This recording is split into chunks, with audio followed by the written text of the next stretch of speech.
Dory 1, this is Fire Team Delta. Dad's coming home. Welcome to the Military Veteran Dad Podcast, where it is our mission to bring every dad home. I am your host, Ben Killoy. I'm a United States Marine veteran, husband, and a father. We will bring authentic conversations to inspire action in your life so we can close the gap between the dad you are today and the dad you want to be tomorrow. This is the Military Veteran Dad Podcast. Welcome back to episode 36. Before we get started with this week's episode, I only have one announcement that I just want to remind you guys that we have a Facebook group, and that Facebook group is where you can interact with other listeners, other military dads, other veteran dads, ask questions about fatherhood, ask questions about marriage, ask a question about something you're struggling, or just if you're looking for a friend. That's often the best thing and what most veterans need is we just need that friend to know that someone's listening. I'm happy to be that ear, and there's other dads in there that are happy to be that ear as well. And I look forward to seeing you over there. And without further ado, let's get started with Eric Rittmeyer. Today on the show, we have Eric Rittmeyer. He is a former U.S. Marine and expert in the fields of mental toughness and emotional intelligence. He's been a professional speaker for the past decade and is a regular guest on television outlets including Fox, NBC, and ABC. He speaks to audiences all over the country, teaching executive and sales professionals on how to overcome the limits brought on by fear and emotion and replace them with clear, concise, critical thinking that gets results. Rick, welcome to the show tonight. Thanks for having me, Ben. Great to be here. Go ahead and describe what your family looks like right now and any gaps of intro you want to add for us. You pretty much hit it on the head. I mean, that's I speak to lots of audiences. My main topic is mental toughness. It's all about emotional control. So I have a program where I mainly work with sales teams. I call it psychological performance training. And it's really all about emotional control. You know, we have no education on how to control our emotions. So we go through school, we memorize, we regurgitate, we're forced out into the real world, and nobody teaches us how to handle an emotion. And unfortunately, when you get emotional, you start to fall apart. So, you know, emotion and logic are inversely related. I'm all about trying to control the emotion and trying to teach people when to use it and how to use it. I like that. What about your family? Yeah, so I have two daughters, two teenage daughters. I have full physical, legal custody of my children. So obviously, single father handling two teenage daughters requires quite a bit of mental toughness. Something that's on-the-job training. But so I try to keep a lot of my mental toughness stuff out of them. I don't want to get too hardcore on them. You know, when I'm on a stage training people, I kind of beat them over the head with it. I try not to do that at home. But they know my stance on this, and they know where I am with how to not get upset about certain things and how to channel the energy is what I call it. I like that. When did you have kids while you were serving in the Marines? No, I did not actually. I think like I think like the majority of people, I joined the Marine Corps right out of high school and shipped out. I had no idea what I was going to do. I definitely did not want to go to school. I knew that. I did not like school at all. So I signed up when I was 17 and my mom had to sign for me. She did not like that. She begged me to join the Army, which I did not want to do. So, I jumped right out of high school, did 4 years out of high school. Then right after I got out, me personally, I felt like I wanted to wait until I got out to have kids because I knew it was so demanding. And I wanted to get the Marine Corps my 100% all. So I waited until after I got out. Within a couple years after getting out, I got married. And then a couple years later, had children. So I waited till afterwards. I like that. I feel like I'm talking to my doppelganger because I was in the same case because I went in right after high school and I was sent to Okinawa and I just had this feeling like I didn't want to start my family yet. And I wasn't in a place where I was wanting to date. And for me, when I got out, I had this pressure to catch up because when I got out, it was 2007. And by that time, if you were 22 and not married, you were behind. And I just felt this overwhelming pressure to catch up. And now looking back, I wish I would have slowed down a little bit, but it's funny you say Okinawa. So I spent a year there as well. And I think Marine Corps 101 is you either spend, because obviously that's kind of not the downside of the Marine Corps, but you pretty much have East Coast like Camp Lejeune, West Coast Camp Pendleton, or overseas Okinawa, Japan. They're kind of your options. So I think like a lot of Marines, you do your first year overseas or your last year overseas. Sounds like you did your first year. Mine was my last year. So by that point, I was pretty much ready to. I mean, to this day, I was pressed. I had spit shine boots. Till the day I got out, but it was my time to go. And you know what they say: you can take the Marine out of the Corps, can't take the Corps out of the Marine. So it's part of who I am, just like you, just like all of us. Don't have to be the Marine Corps; it can be any branch. I think you kind of carry that military stuff with you. But I did my last year overseas as well, and that was kind of my wake up call to be like, yeah, it's time for me to go back home. I asked for Lejeune, and I was part of, and I got Okinawa, and I was part of I was the very first group of Marines deployed to Okinawa that were required to have mandatory 2-year deployments. Oh, I got tired of cycling through all the time. And so then after 2 years, I ended up staying for the third year after that and just did all 3 years over there. And those 3 years, I absolutely loved them. And I don't regret them because they taught me experiences of international culture and going to Korea, the Philippines, Australia. There's just so much of the world to see. And we just don't get that perspective a lot as Americans. So I was super grateful for having that because now my curiosity is very strong when it comes to international travel and wanting to explore it later in life with my kids. Yeah, and you look at that too, and that's what's so crazy to think back, because you think like as kids, which we were at that point. I mean, I look at my oldest daughter now; she's 17, and I think to myself, like, I look at her every day, and I'm like, oh my goodness, like I was her age, and I was signing and raising my right hand. I'm like, I couldn't, the mindset, obviously, and I think every generation does this. They're like, when I was a kid, I think every generation, it just kind of is what it is. But it's insane to think that here we are traveling the world at 18, 19, 20 years old. It's like, that's a once in a lifetime opportunity. And it's hard to tell somebody that, but now sitting back, I'm 45 years old looking at now, and I'm like, wow, that is the absolute best thing I ever did. Mm-hmm. And like, it's not something that everybody at that season of life is doing. Most get caught up in the book life and the college life, or even studying abroad. If you just go to college, the options are always there at every university, just nobody takes them. Well, here's a stat you might know. I'm not sure if you do know, but currently right now in the United States, only 0.4% of our population is active duty military, which is insane. I think it's personally insane. So less than 0.5% are active duty military. Only 7.3% of the entire nation are veterans. So when you take those numbers and you look at everything that's happening, all the craziness that's happening in this nation, it's really no surprise in my mind. I mean, the common thread there is the lack of military service. I'm a huge fan for mandatory military service. It doesn't have to be, here's a rifle, go overseas. It could be a national service, but I believe there's the social fabric is missing from our society right now. And I believe the military provides that for people. So it's hard to tell a kid, go do it. But you figure the brotherhood we have, and again, not just as Marines, I think we take it to the nth degree, but any branch, when you have that military behind you, it's an instantaneous. It's that core default programming on level 1 of the skyscraper that is your life. There you go. That's a good way to put it. Absolutely correct. Love that. And everybody having the same common first floor makes it easy to build multiple floors that are very stable. I love that. I've never heard it put that way. I love that. I'm good. My brain puts random analogies together very quickly. Well, it's a curse and a blessing. I will use your brain for the analogies, and I'll mark them as my own. I love my friend a long time ago he gave me a gift calling them colloyisms. So now anytime I have something that's kind of like my random way to put it, I always call them colloyisms. That'll work. Hey, I like that. Don't ask me to spell it, though. I have no idea. Just I'm trying to think. I think it's just my last name and then ISM on the end. But okay, that's asking too much for me, man. Don't do that to me.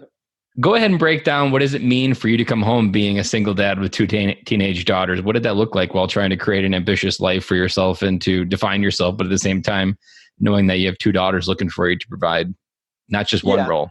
Yeah, absolutely. Yeah, and I think it's all about putting everything in perspective. And that's the thing now. Like I said, I'm 45 now, and it's this maturity thing. Like I literally just today had this conversation with my 17-year-old. I'm trying to get her to understand, to put everything in perspective. What's important, what's not important, the mere materialistic things, what you have. So it's all about family for me. And I think that for a lot of people is what's missing. I mean, I blame a lot of what's happening right now on lack of fathers. I just feel like there's a major deficit there. Fathers are unfortunately not part of kids' lives, which is a major problem. Mm-hmm. But for me personally, it's about prioritizing. So I know obviously I have to provide for my children. I have to put food on the table, but I work because I have to. But number one is my family, and I think putting that at the core of everything, like you said, on the first floor, putting that in the first floor, that everything else falls into place. If everything revolves around providing for my family, just things work out, and it's not sweating small stuff. It's a silly thing to say, but don't sweat the small stuff. But it really is about putting things in perspective, which is easier said than done for a lot of people.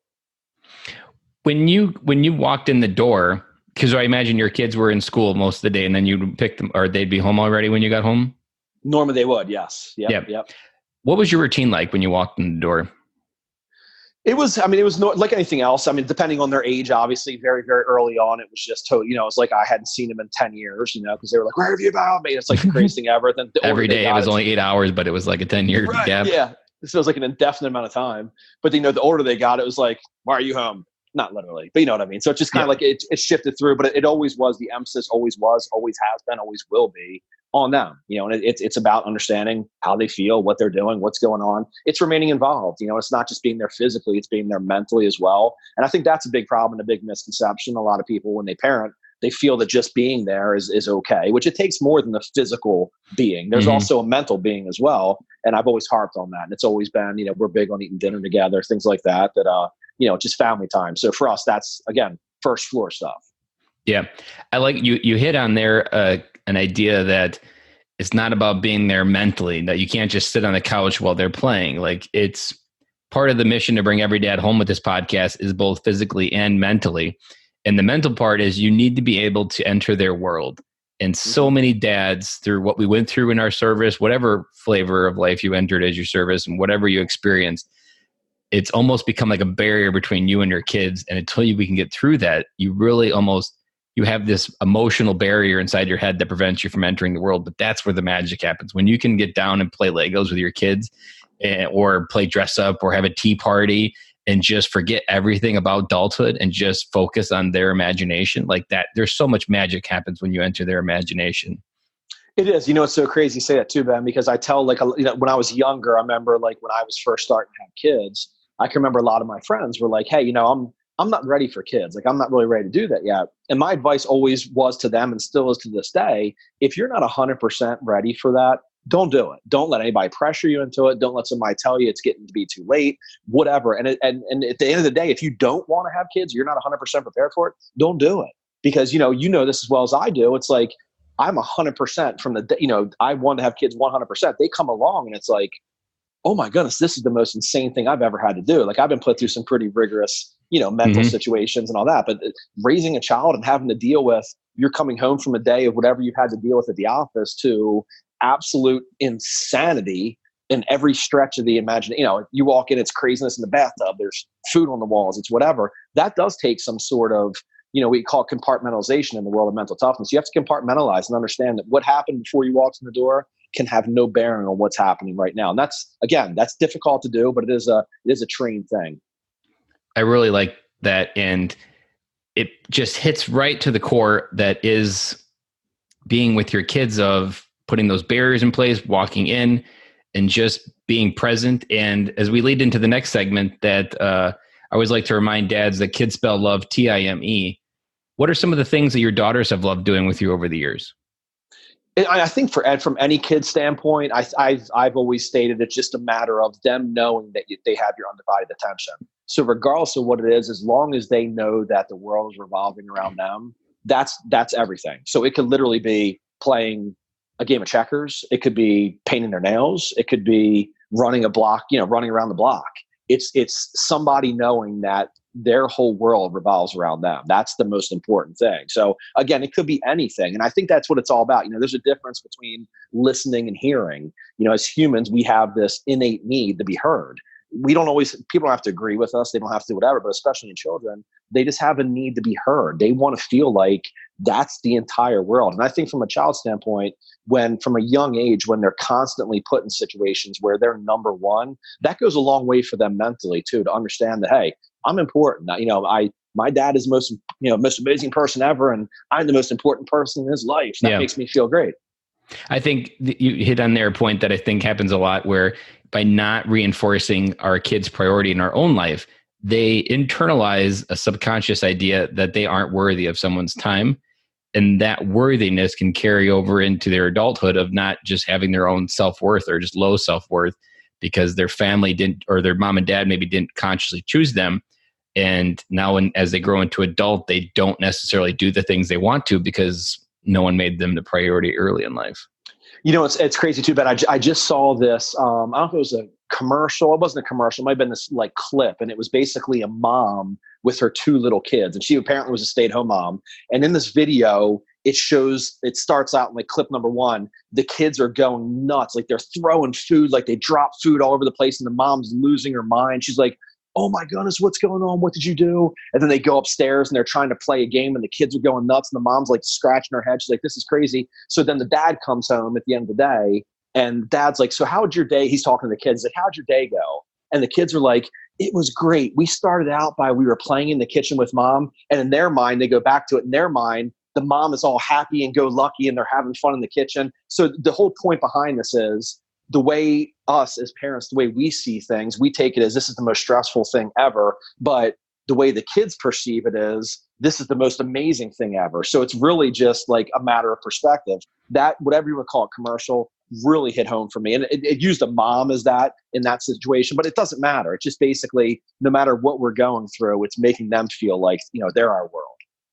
I like that. And any dads listening out there, I want to point in on something that he just pointed out was when you're in the heat, because it happens routinely where you can just feel like the world is coming in on you and like everything is flying off the seat of the handles. Just kids are bouncing off the walls. The one thing I'm positive veteran dads face this and active duty, this idea that there is ability to control it.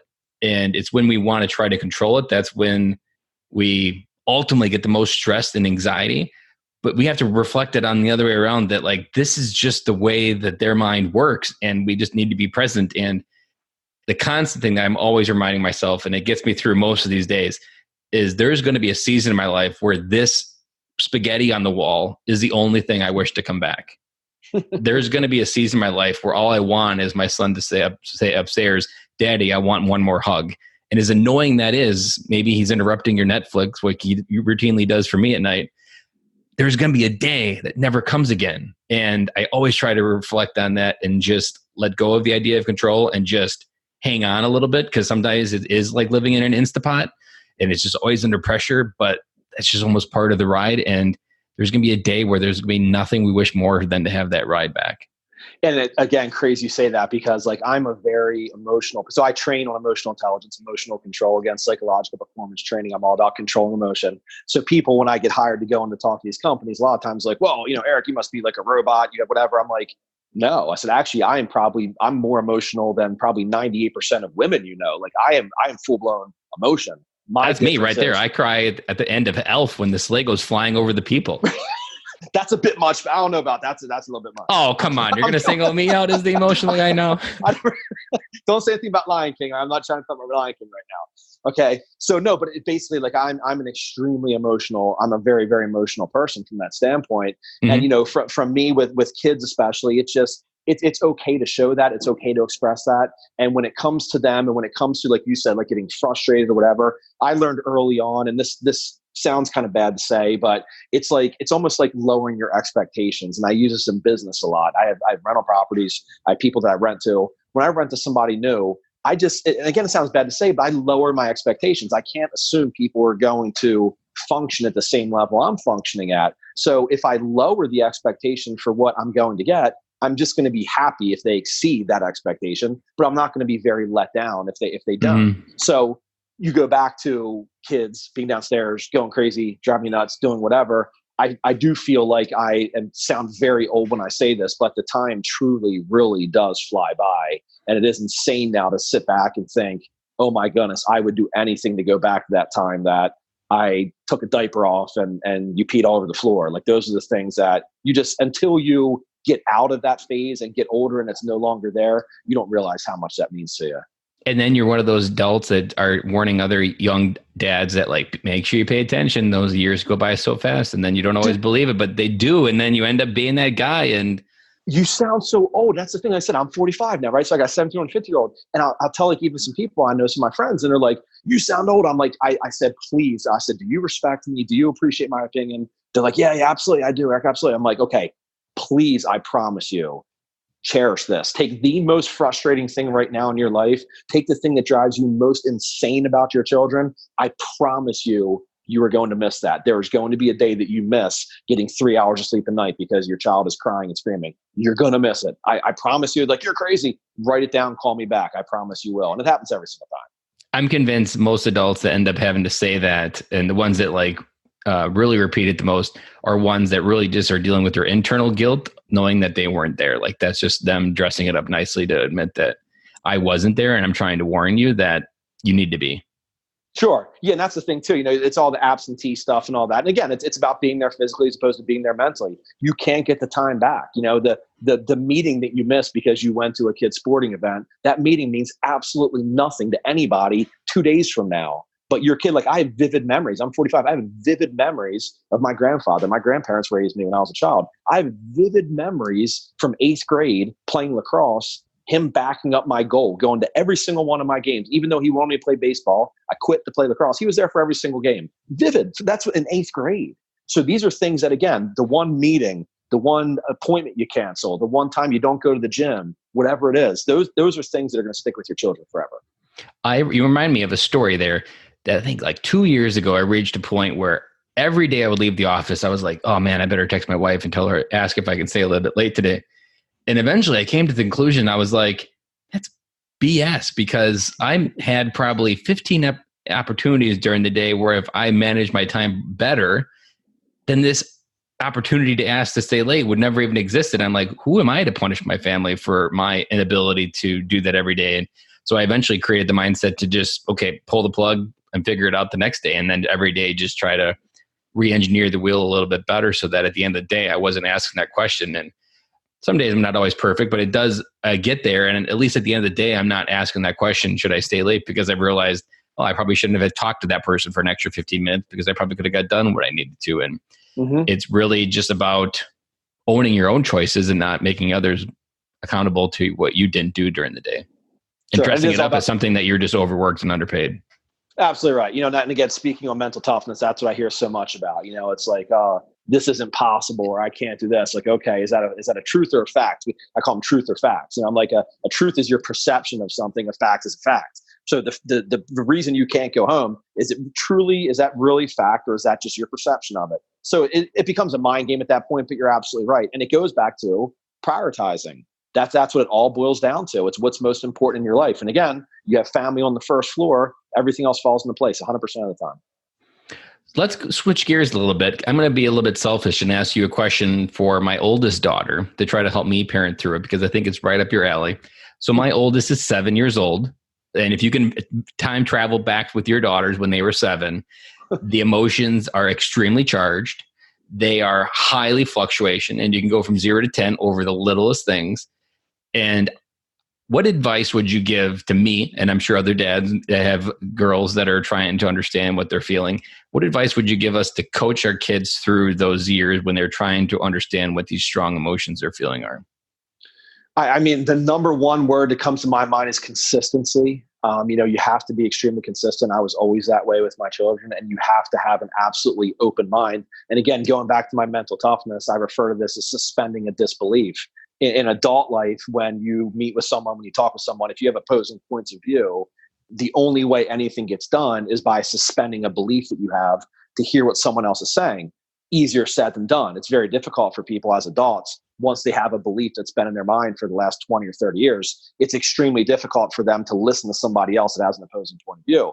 When that comes to kids, it is about suspending a belief, whatever it is, and then understanding that, okay, this is the first time that this person has had to deal with this child. They're clueless. They're not doing something to intentionally upset me. But it is about, and especially when it comes to daughters, it is about the emotional connection. I mean, we know this is a biological fact. Boys and girls are different. Boys handle things differently than girls handle it. And from a mom and dad standpoint, a mom might be more nurturing. They might be more, explaining things more deep. Whereas from a guy standpoint, here's the way it is. This is the fact. Deal with it. So it's like it's positives and negatives on both sides, but they offset each other. So from a father standpoint, I think it's about just making certain that you do listen, you do hear, and you do make them know that, you make them feel at least that they're important. And again, that your world revolves around them, which from a father to daughter standpoint, I think that's the most important thing. That child, that daughter especially, knowing that no matter what, the universe revolves around that. A child needs that growing up, I believe, to grow mentally.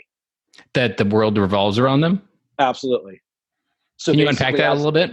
Yeah. So as a parent, meaning that they, from a parent standpoint, like that child needs to know that no matter what, there's nothing that's going to stand in the way of their feelings, of whatever they need, of their, whatever it is that is most important to them is most important, especially I believe from a father standpoint. And there are lots of studies done on this too. Children, girls who grow up without fathers and how they handle things, future relationships. I mean, this isn't surprising to anybody. A girl, they say a woman's relationship normally is based off of the relationship they have with their father. because again, there's differences between men and women and how we handle different situations. Mm-hmm. But from a girl standpoint, especially, it's having a male in their life that they know will do anything for them at any time with no questions asked. I like that. I really haven't heard it wrapped up there, but I've repeated this advice probably at least 25 times out of my 35 episodes in this podcast. That have you ever read the book Strong Fathers, Strong Daughters by Meg Meeker? I have not. It's filled with horrible statistics, but most of them are encouraging because they tell us the role we play as fathers. And one of them that you're speaking to is hugging our daughter from all through ages of their life. There is a 60% chance less by the age of 12 that she'll have sex because she was able to feel her father's love, and then she doesn't go out into the world to seek it from the first person willing to give it to her.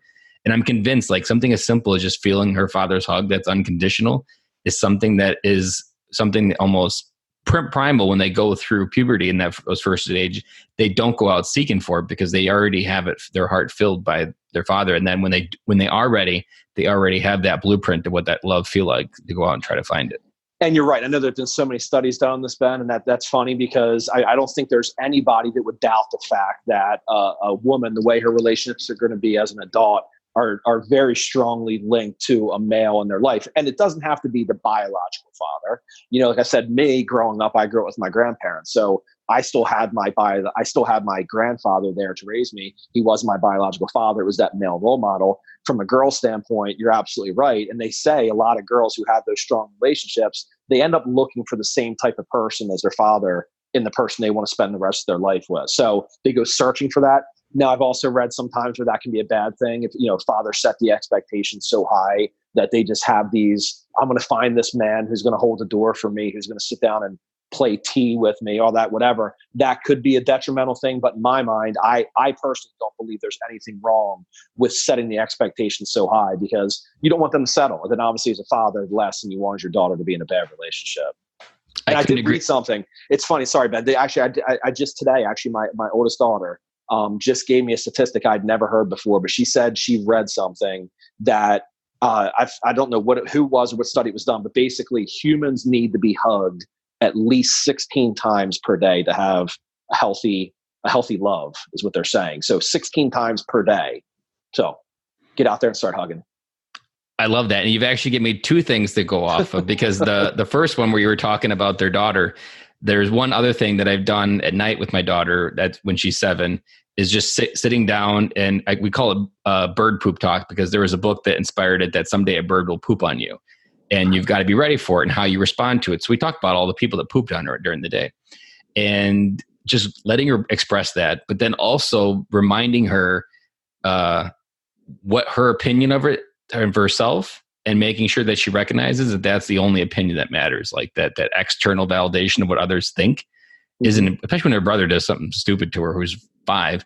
And I'm like, do you think it was right what he said? No. Or do you think it was true? No. Okay, well then your opinion of yourself is the only one that matters because I'm positive that as Instagram and all these different social media platforms grow to externally be validated, reminding my daughter that her opinion is the one that matters most and not seeking that. I'm hoping that along with the blueprint for what I've given her for what a husband can do for a woman is something that will go out into the world. And when you were talking about hugging, it's a funny story. So 2 years ago, I went to a dad conference. I have never been a hugger my entire life. And I've started handshaking and then guys was like, no, we don't handshake. We got to hug. And I'm like, okay, I'll go all in. And by the end of this conference, people were like, man, you give a good hug. And I'm like, I've never been complimented on my hugs my entire life. And so now 2 years since, almost everywhere I go, there's enough rumors going around that I give good hugs. And so everybody that I give a hug to is ultimately just like, they were like, oh, that was a really good hug. And I'll top it off with the cherry on top. So you know who John Lee Dumas is? I do not. No. He hosts Entrepreneur on Fire, a really successful podcast.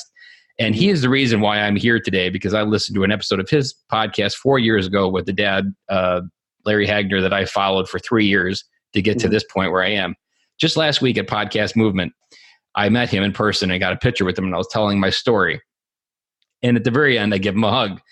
I don't think I really tried, but at the very end, he was like, that was a good hug. And I'm like, funny, you should mention that.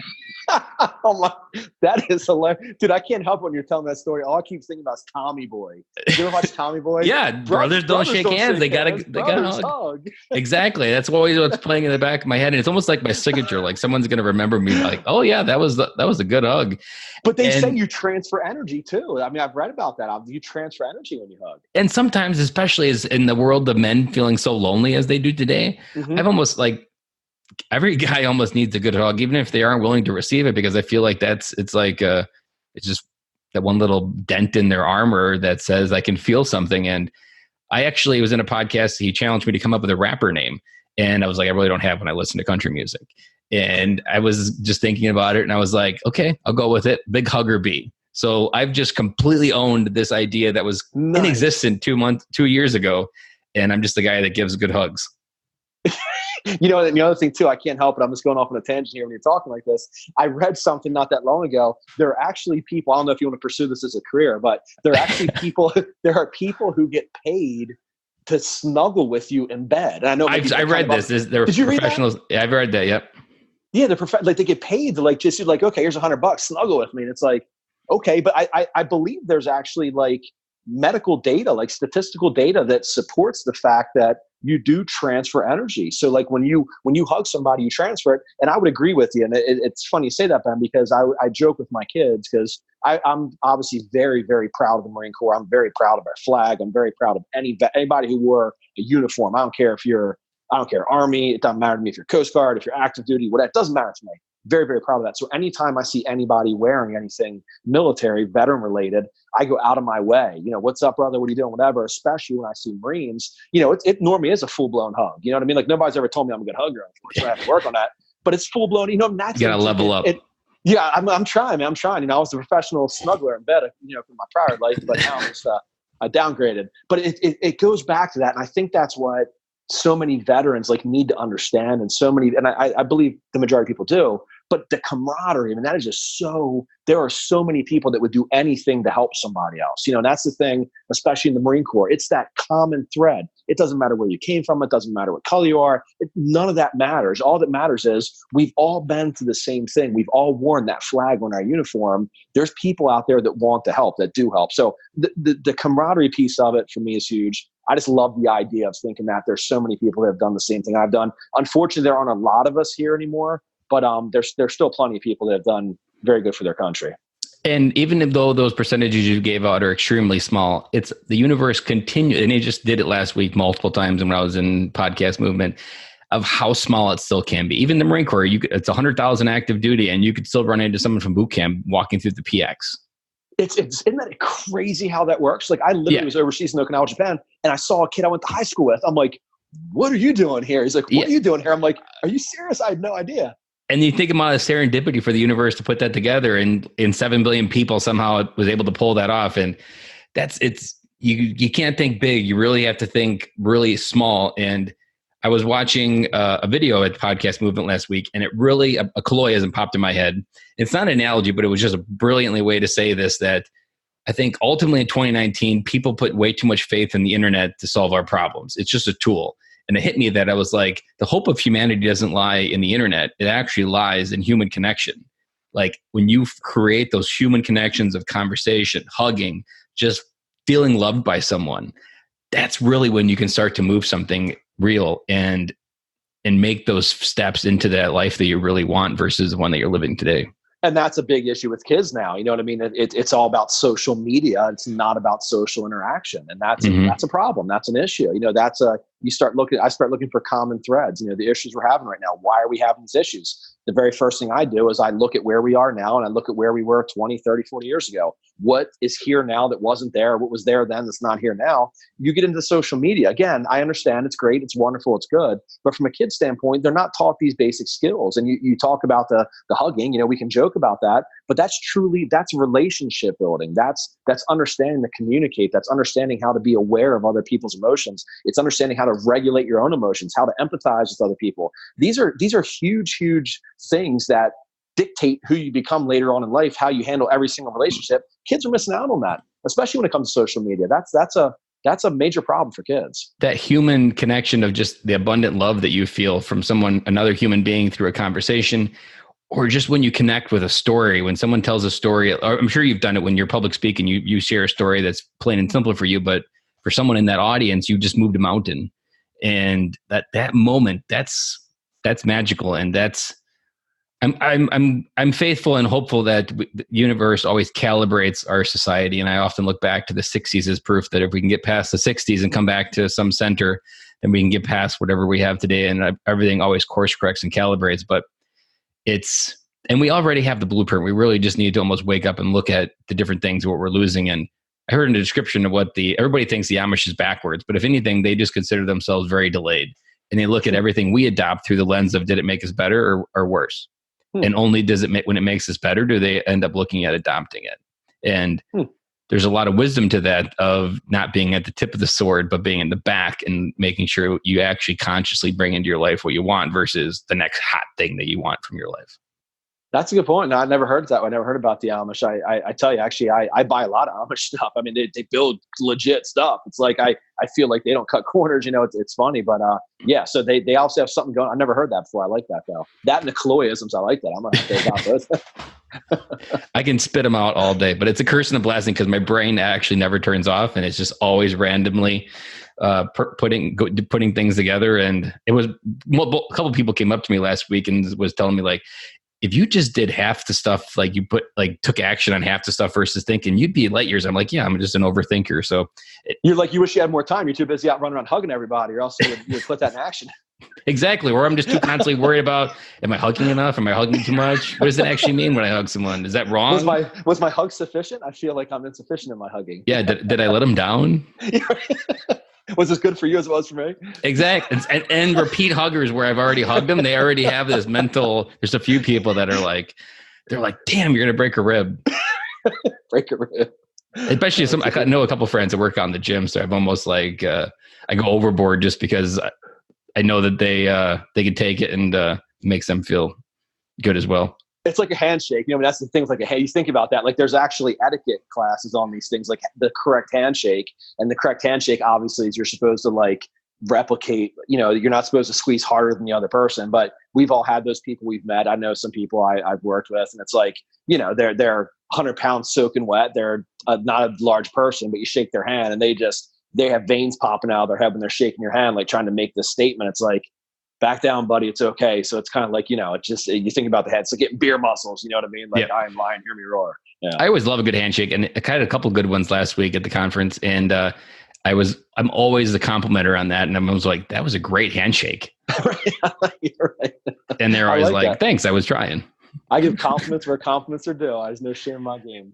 Yeah, and also I think it just, people maybe that didn't give me a good handshake, it levels up and be like, I think I could have done better, because the handshake really is, it as simple as it is, there is a whole big first impression that's made with that handshake and who that person is behind the skin that they wear.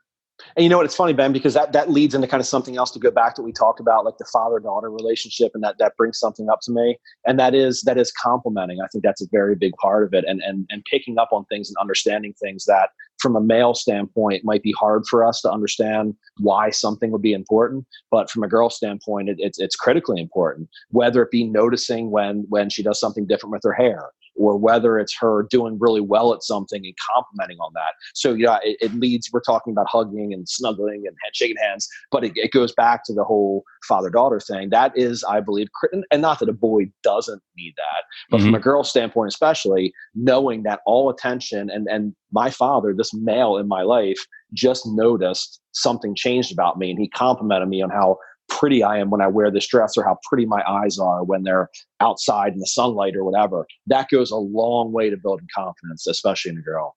And every day, I mean, she's only in first grade starting this year, and every day the years are getting earlier, the teenage years, and she's 7 going on 16. And the amount of drama they already have in first grade of comparison and kids and just trying to keep up with the Kardashians of who's got the coolest stuff at Target that week and who's got the JoJo stuff. I don't know if you're probably too late in the years, but there's this JoJo girl that does all these videos and has all these bows, and it's just, you can't keep up with it, but that's what they're always comparing. And you mentioned sons. There's something that I've always noticed with my son as I've tuned more into this. When I'm reading a book with him at night in his bed, I've switched to doing it one-on-one. and I can feel him get close and like under my arm, and like there's that connection of energy where he needs to feel that safe feeling. I think as men, there's a lot of what we desire more is to feel safe and acknowledged and loved and appreciated, and just to feel that proud feeling from your father. And that energy that you share just through a simple hug can be so impactful for what confidence they have to go out in the world. Because if they don't feel like they can do what they need to, they're just going to be the kid that rebounds back in your basement because they failed to start life because they didn't have the confidence to go out there. Yeah, I mean, as males, we have a huge responsibility. I mean, not that it's any, obviously women do as well, but as males, we have a huge responsibility. I mean, a lot of our kids' later in life development relies on us. It really does. I mean, you look at stats on anything when it comes to divorce, when it comes to single parent households, it's 95% of the time a mom doesn't leave their child. It's a father who does. And when a boy doesn't grow up with that male interaction, it can be detrimental. And again, you see it in the problems we're having in the nation right now. That's a big problem. Or if it's replaced with just bad male interaction, a lot of times where I've heard a lot of the moms and the sons go up through like 3 or 4 boyfriends and 2 husbands more, and it's just this cycle of failure. It is, and that you're absolutely right. So then it boils down to, okay, is it what's better to have? Is it better to be totally fatherless or with father who is not competent at being a father? That's a difficult call. I mean, which one's worse off? I don't know if there've been studies done on that. My guess would be at that point they probably are better off fatherless, just because the whole same sex thing. And that's from a father standpoint, we bear a big burden. I mean, that's a lot that's on our shoulders. And unfortunately, I believe right now, a lot of fathers aren't holding their weight. And that's an issue. I agree. Let's switch gears here real quick. If there is a dad out there listening that is emotionally trapped in their own soup of emotions from service while they're serving, or maybe they're on the other side, what advice would you give them to unpack what they're feeling and unable to process? Yeah, that's tough. I mean, especially from a veteran standpoint, because we know serving. I mean, fortunately, I was not in combat, so I can't talk to someone who was suffering from a PTSD type thing. I wouldn't even begin to imagine what they went through. From just being from a veteran standpoint, though, it is expressing the emotion, and that's one of the main problems I think with any issue. It's the inability to express an emotion. And I think from a lot of veteran standpoint, a lot of people feel like they're alone, which, that can definitely be a byproduct of going through depression. You do feel like you're alone. But especially when it comes to veterans, there's a ton of support for veterans. I mean, again, these are all people that are probably going through the same exact thing that they're going through. It's just you're working in this echo chamber of feeling like you're all alone. So it's a difficult thing. The PTSD, I know people have been through it. Again, I can't personally speak to that because I never have. But I would say the one bit of advice would be that they are not alone, and expressing emotion can be a good thing. And it's just finding somebody that would obviously listen. So it's more about really identifying what you're feeling, really just picking any of the emotions, and then trying to start put words to that to someone. Yeah, it's called metacognition. I mean, the official term of this is called metacognition. So metacognition, it sounds a little bit deep, a little hairy-fairy, like unicorns and Skittles and stuff. But it does, and it sounds a little hairy-fairy. But it's basically thinking about what you think about. So it's taking a thought that you have and analyzing that thought and saying, okay, this is how I feel about whatever it is. And then you step outside and you say, okay, why am I thinking this way? So metacognition is when you analyze these thoughts and try to almost like an outer body type thing. Like, why do I feel this? How do I correct it? Is it right? Is it wrong? It's a way to analyze thought, which is not easy to do because we're obviously very biased. We see things through our own lens. So our thoughts are very difficult to analyze. But the official terms of metacognition, have no idea how to spell it, but I can tell you what it is. I've heard the term, but I haven't really connected it to what you just described it. But I like that. And I've realized I've been doing it a lot. And there was a Tony Robbins podcast that I was listening to, and he gave me a super weapon to tie this to it. I think maybe breaks it down in easier actionable steps is try to tie it to what story you've been telling yourself that's related to that feeling. And for me, I realized when I was starting to do this, that there was a story inside my head that I'd never really realized or consciously noticed was on repeat. And that I was just a dumb farm boy from Wisconsin that was never going to be anything. And then everything in my life was always limited by that story and narrative that I never really dealt with, but it was creating feelings of unfulfillment and never being accepted and not being appreciated. And it was because I was trying to do something, but I had this subconscious story that was on loop, and they were in conflict, that I couldn't feel confident or happy about what I had just accomplished, even though other people would be like, oh, Ben, that's amazing. And I'm like, doesn't really feel amazing. Well, it was because I was invalidating it every time because of that crap story that I was telling myself in my head. There's this old quote. It's I don't even know where it actually came from. I use this quite often. It's a little bit cheesy, but basically it states, what the mind attends to, it considers. What the mind does not attend to, it dismisses. What the mind attends to continually, it believes. And what the mind believes, it eventually does. And I think it's kind of along those lines, almost kind of like whatever you plant in your mind. You have front of mind, back of mind. So your subconscious mind doesn't know past tense, present tense. Have you done it? Haven't you done it? In mental toughness training, we call this creating a vision. And then once you create this vision, you look at, okay, are your current actions, are your current steps congruent with this vision? So it's developing a vision that has a very strong why.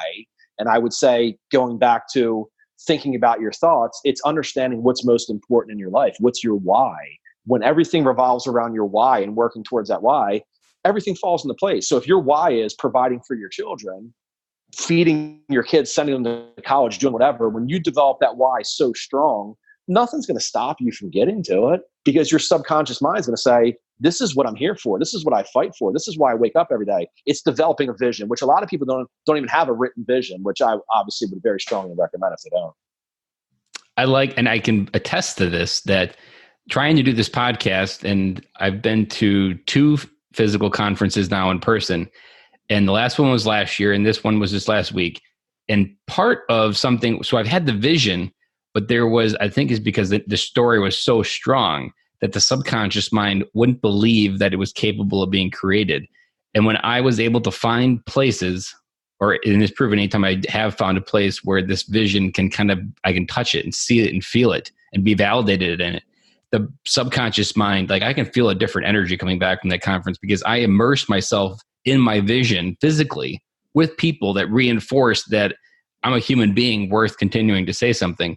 And until you find ways to validate what your vision is in the almost the physical presence, it still will always remain something that your mind maybe not always capable of achieving. But the moment you start to touch it and to feel that it's real, your subconscious mind, it's almost the Secret movie, where whatever you start thinking about will start materializing. I think there's a missing component of that is getting out there and touching some small component of your vision, because then your mind will conceptually start creating it faster.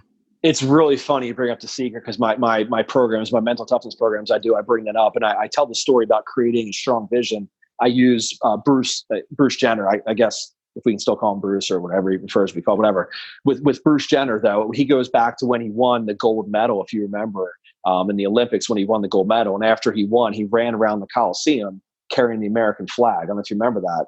So basically after that, they wrote books about him. They did interviews with him. And I read something about someone who interviewed him. And they basically asked him, like, hey, Bruce, when you won the gold medal, you picked up that flag, you ran around the whole Coliseum. Like, how'd you prepare for that? When you were going there to compete, knowing that you had all these great competitors, great athletes, how'd you prepare? And he said, I had this vision I saw in my mind, and this gives me chills because this is how crazy a strong vision is. He said, I saw in my mind years before I stepped into that Coliseum, years before I even competed, I envisioned myself running around that Coliseum carrying that flag. He said, I saw it so vividly. I saw it every minute of every day. I saw it so vividly. I would get to the point sometimes I had to question myself as to whether I had already won the race. I'd already won the gold medal. That's how clear I saw the vision.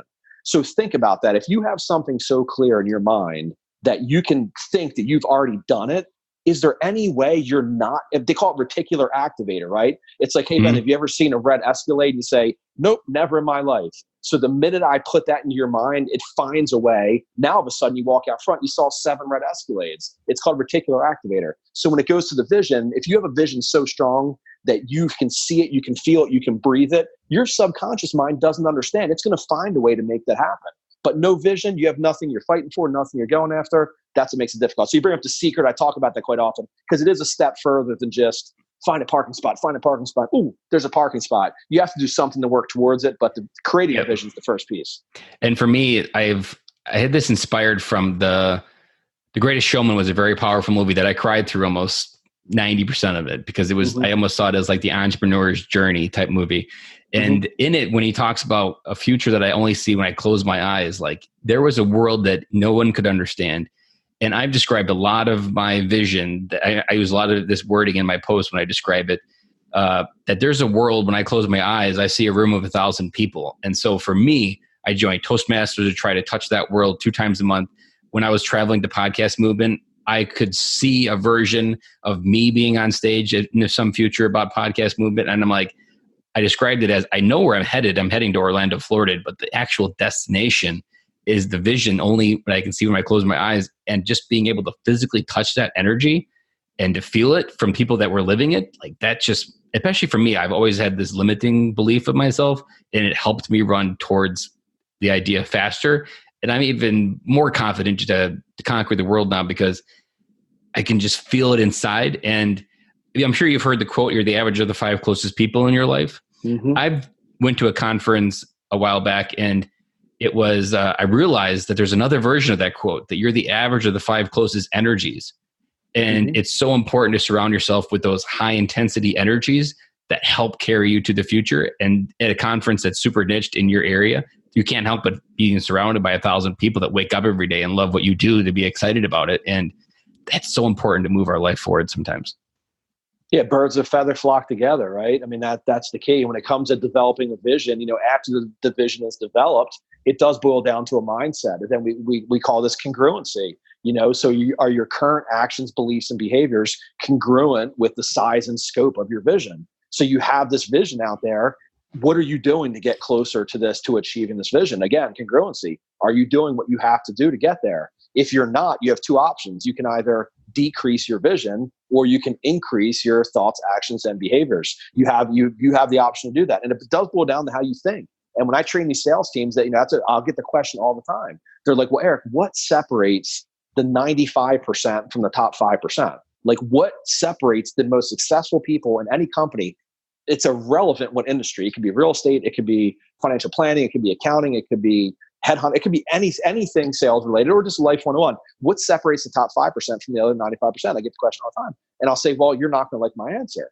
And like, well, why are you not going to like your answer? I say, because it's very, very simple. You're not going to like it. They say, okay, what's the difference? The difference is how they think.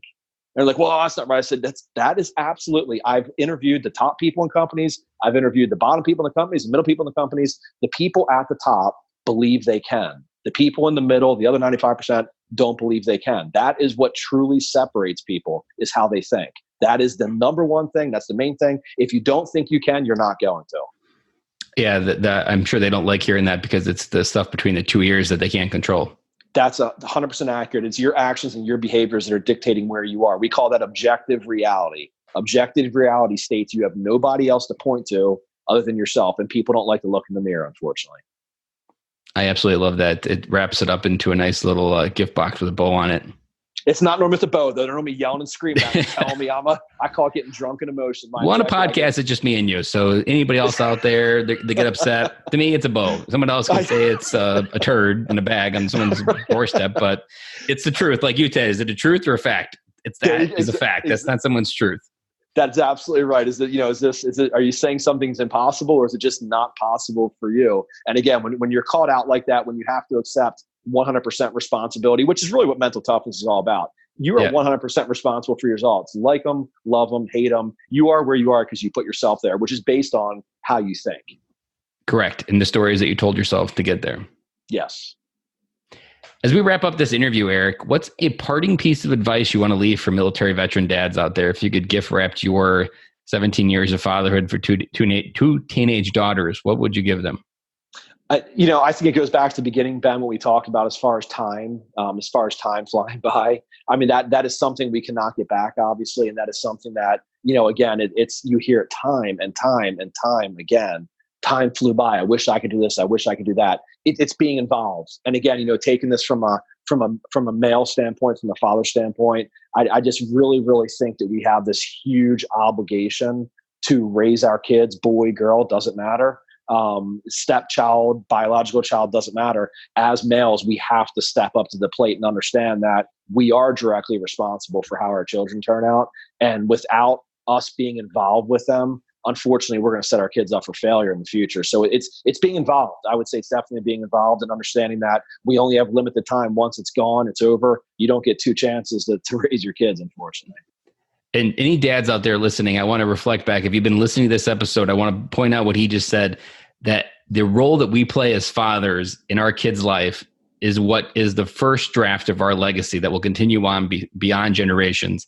We've talked about on the podcast, if you listen to it multiple times, that legacy is the best chance we have to leave something on this earth, and our kids are that legacy. Our service is not our legacy. It's all fact. It's not even a fact or truth. It's all fact. It's already happened. There's not a single thing you can do about it.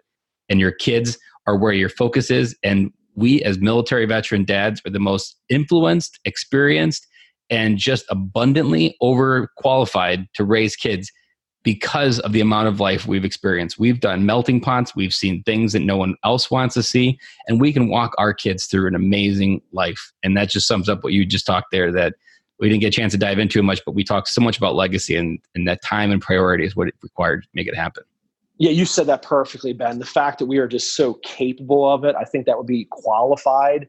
Again, you hit the nail on the head with that. As far as life experiences, what we've learned as far as working with other people, what we've learned as far as working towards a goal, that you're absolutely right. We are more capable than anybody else out there as far as giving our advice, giving our guidance to these children. And then the other thing I would add to that would be, these kids, their world, we're everything to them. So even at times, I think every parent goes to this where they feel like they're doing something incorrectly, they're not worthy, they're not doing well at the office, or they didn't get the promotion, and they feel like they're let down and they're deflated. That to that child, you're their universe. You know what I mean? You never stop being their hero. Not it never ever ends. So even though you might feel like a total failure to your child, you're Superman. So that needs to be acknowledged and needs to be understood. Again, we have this huge, huge job. And even those things might not sound great and wonderful, and our regular business life might not be wonderful, to our children, we're superheroes. And all we got to do is come home to feel that. Yes, sir. I love that. Part of our mission, and it's always there. And all we simply have to do is walk through the door to feel that love that will always be abundantly there in our life. Love it, Ben. This is awesome, man. I like your killoism still. Well, Eric, I am so glad that we took a little bit of time to get together, but I am super happy that I continued to push the envelope to try to make sure we could get a time scheduled, because I am positive we smacked a few dents in the universe today and brought a few dads home today. I love smacking dents, man. We're on the same page here. Semper Fi, brother. All right. Thank you. Thanks, man. That's a wrap. And thank you for listening to today's show, and I really hope you enjoyed it. The lifeblood of any new podcast are the reviews. If you haven't reviewed the podcast yet on iTunes, I would really appreciate it, and you will help us get the message out to even more military veteran dads. As John Maxwell says, if there is hope in the future, there is power in the present. Dads, it's time to come home.